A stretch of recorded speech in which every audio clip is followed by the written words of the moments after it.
Let's talk to Mohamed Amin Alabira, our reporter in the Eastern Corridor. He was at Yendi on Saturday, got attacked by a group led by the MP for the area. The election itself was aborted, counting halted.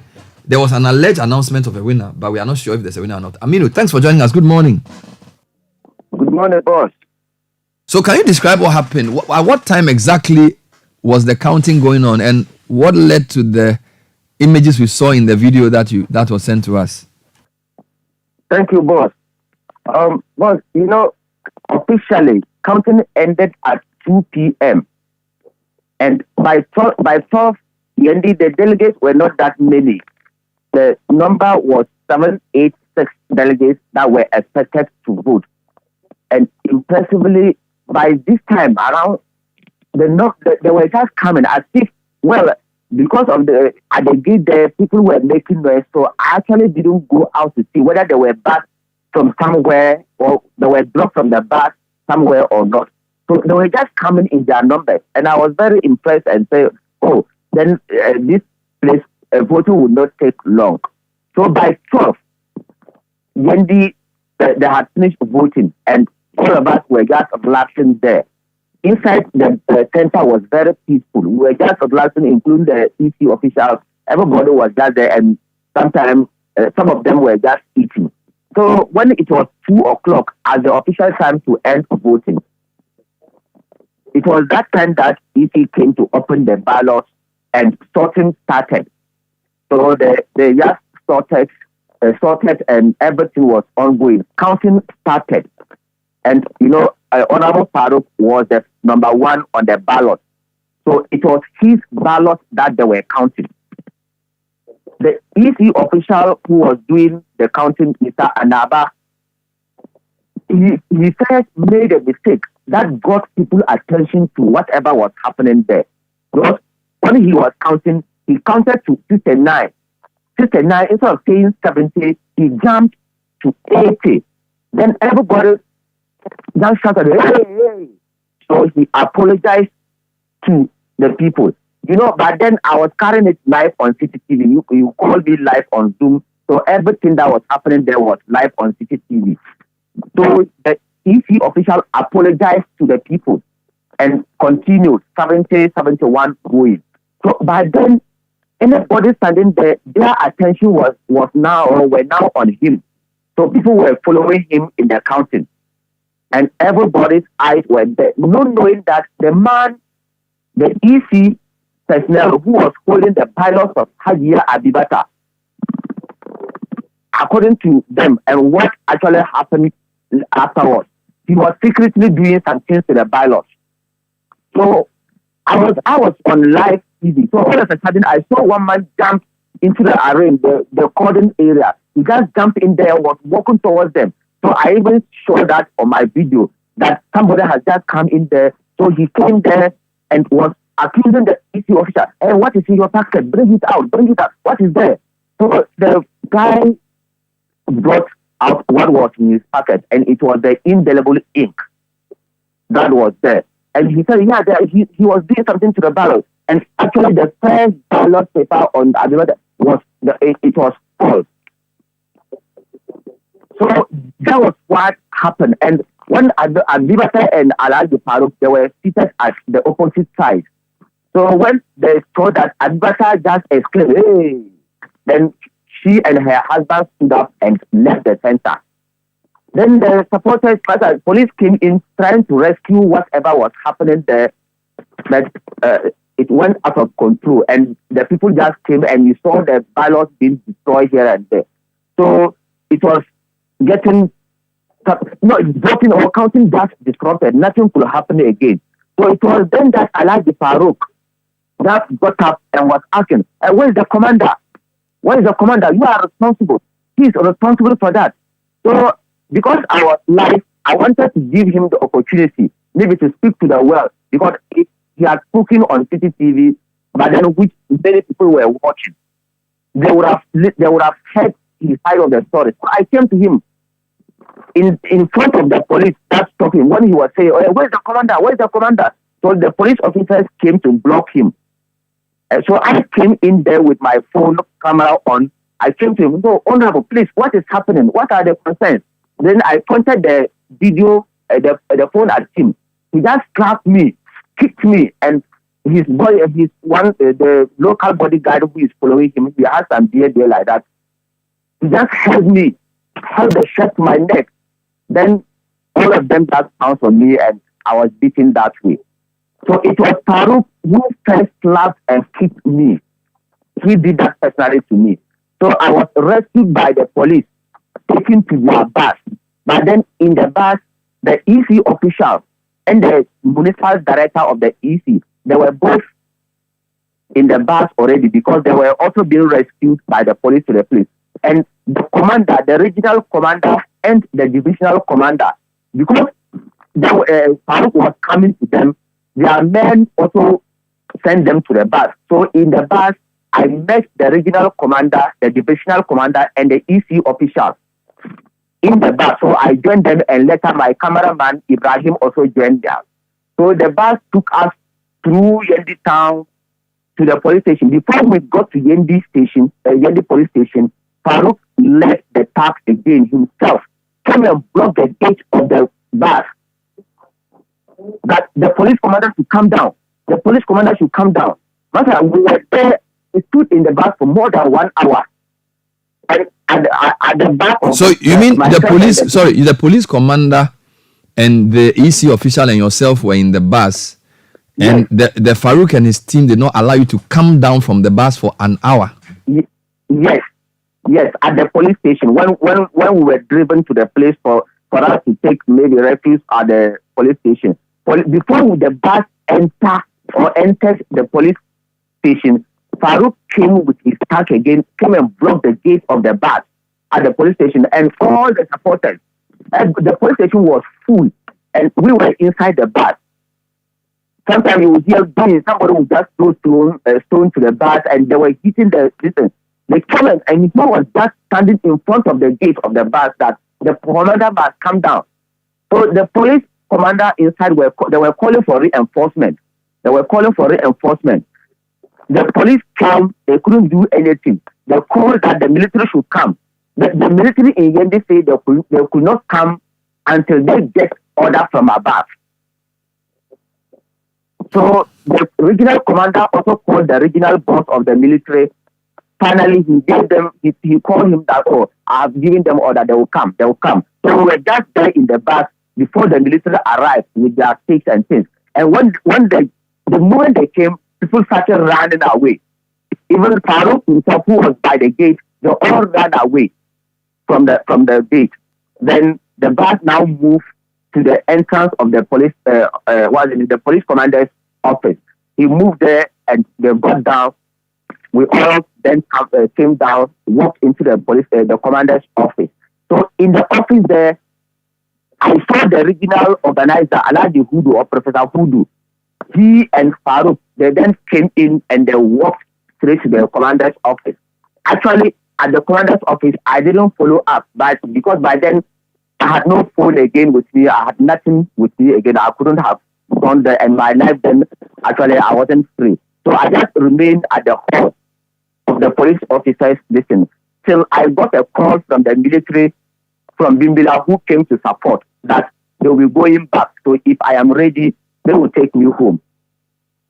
I was in Yendi for 3 days. So I told them that my things are still at the guest house that I stayed. So they say, then they will come and pick me to the place. So I'll take my things and we'll go. So when you got to the police station, did you make an official report? Did they give you a form because you were assaulted? Have you filled a police form, a hospital form, anything? What did you do at the police station when calm was restored? Yes, it was. Yes, by then I called my boss, OJ. I told him and he told me to still hold on. So I held on, and the police, because the military wanted to take me home, I followed them to Bimbila.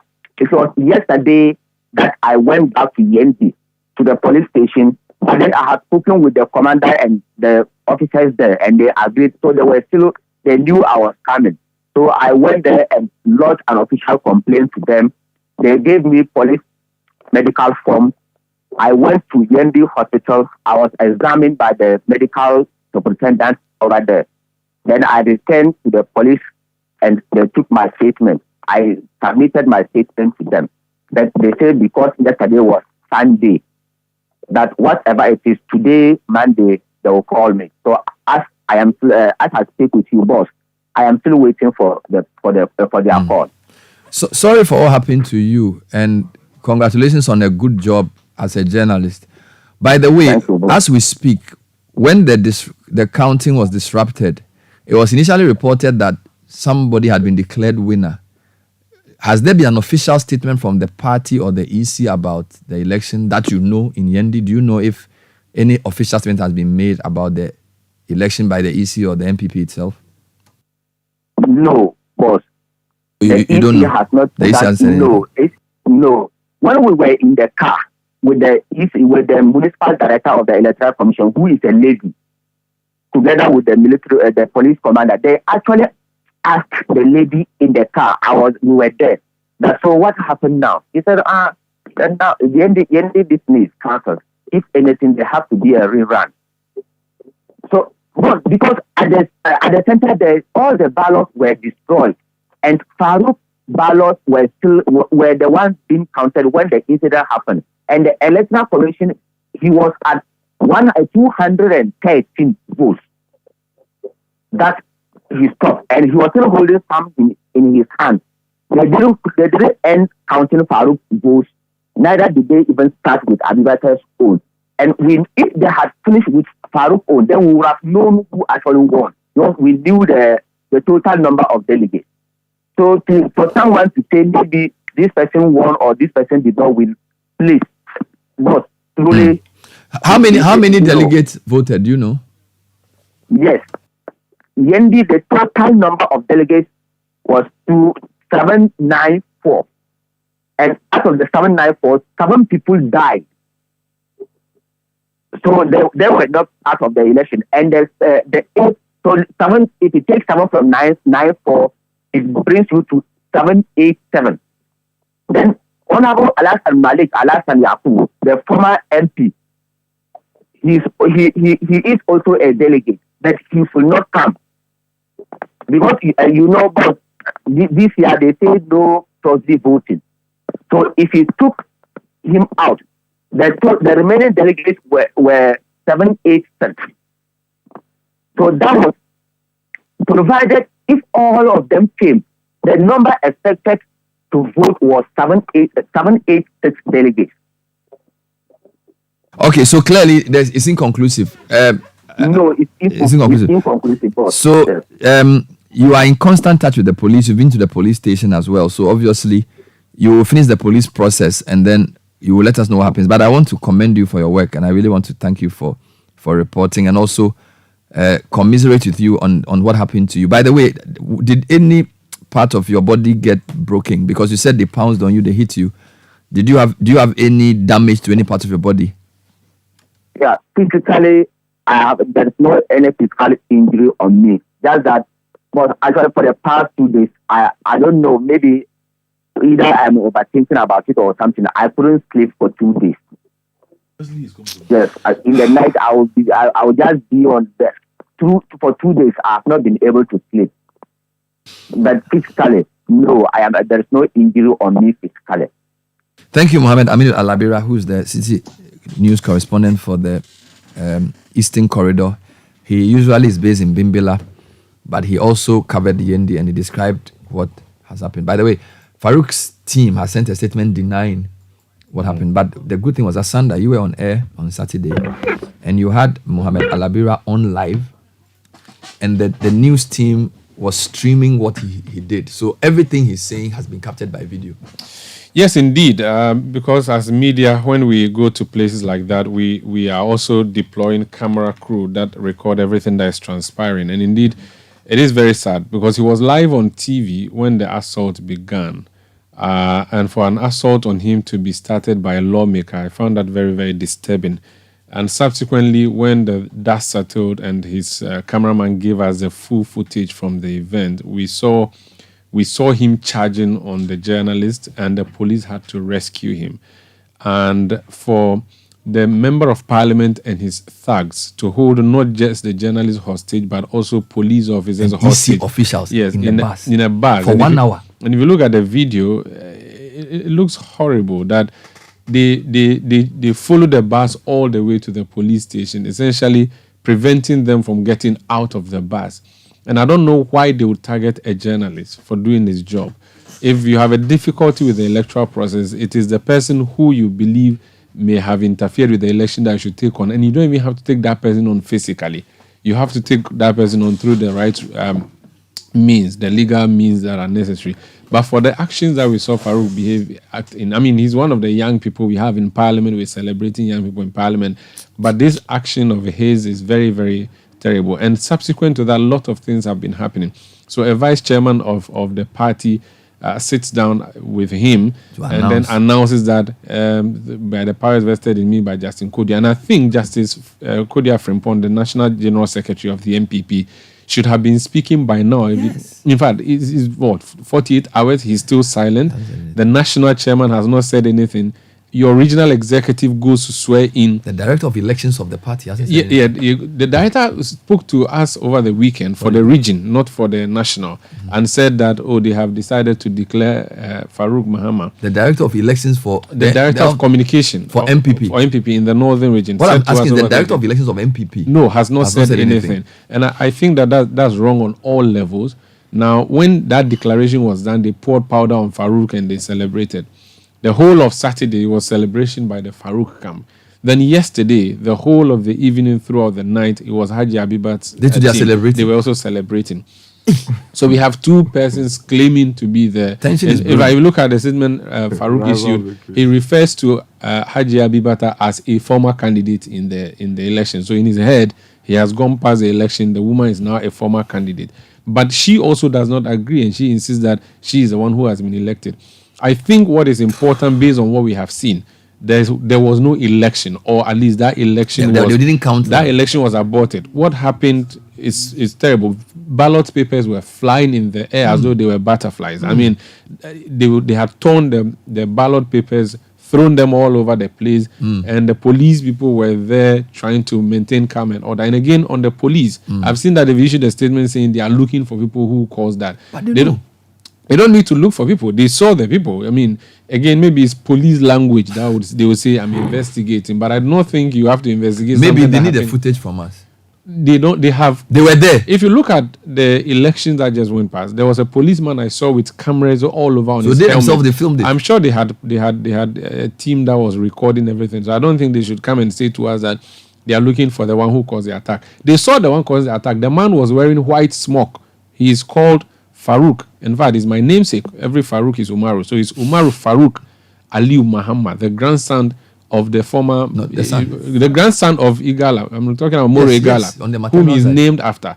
And what he did, I think is wrong on all fronts. Completely despicable.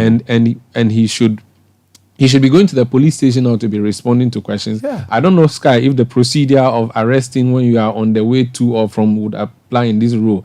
But if not, then he should be dealt with as a common man who has committed the crime that he committed. And let's strip it of the political rope. Yeah, a lot of time we say when people commit crimes or do things within the context of elections, we try and make it seem like a different thing. You've basically beaten somebody up. Yeah. You've then held people in a bus hostage, including the police officer. Yeah. For 1 hour. And seized Aminu's phone. That's what Aminu has said to us. Yeah. And that's the working gadget or the tool that he uses for work. It is wrong on all fronts. The party ought to act. The police has to act now. And I think what has happened is not right. And it is wrong on all fronts. I'm sure our lawyer is also in touch with Aminu, because this morning he was here. We had a conversation as well. So luckily, he's been to the police station twice. He's gotten the medical form. So, or is it called the police form? Yeah, they give you the form to go to the hospital to go and get the medical form. So we will also look at the footage fully and also decide what to do as a media house. Because in addition to the GJ of the region condemning what happened, because the police were also there, it makes it even easier. But it's because they themselves were subject to the thing. They were held hostage themselves. So and it took the military to move our correspondent out of that place. Yeah, and they had to take him all the way to Bimbila. So Sky, this one, I think look, MPP needs to say something. The police themselves need to act. And of course, we have said what we have to say. The GJ has also spoken as well.